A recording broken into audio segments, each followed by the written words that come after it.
hindi po namin hinaharas si Vice President. Nire-respeto nga po namin siya. Kaya binigyan namin siya ng dalawang pagkakataon para mapirito. Ma'am, remember, no one is above the law. Kung sino nagpapaviolate ang law, kahit sino pa man, ay papanagutin na namin. Ito pong kaso na ipinataw, isinampa namin laban kay Vice President. That was filed not because she is a Vice President. That was filed because she committed a crime. May question sir na yung grave threats, hindi daw material. Yes, sabi niya yung wala daw na threat from the grave. Natural. Alam naman natin lahat na you cannot charge a dead person. Wala na criminal liability ang dead person. Pero ang threat niya, sinabi niya, ngayon, nabubuhay siya. Narinig lang lahat ng Pilipino na nag-threat siya.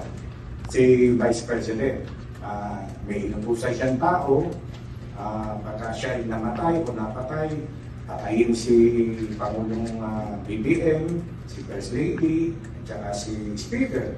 So ngayon niya sinabi yun, hindi yung pagsalitang patay na.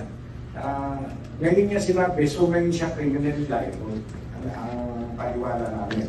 Ngayon, bakit inciting to sedition? Dahil kung napanood yun, buong text nung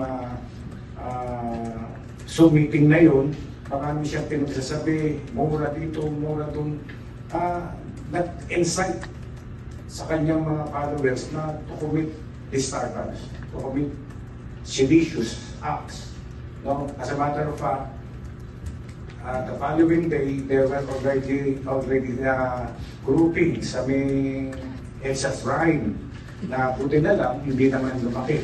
So that is our basis bakit na merong inciting to sedition. Sabi na naman siya, wala naman tumultos sa disturbance. Bakit gano'n ang ikinaso namin?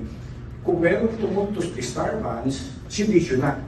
Inciting pa nga lang eh. Nag-i-incite pa lang. Nag-i-hikayat pa lang. No? Naku, kay mga first year student namin do, alam na alam po yan.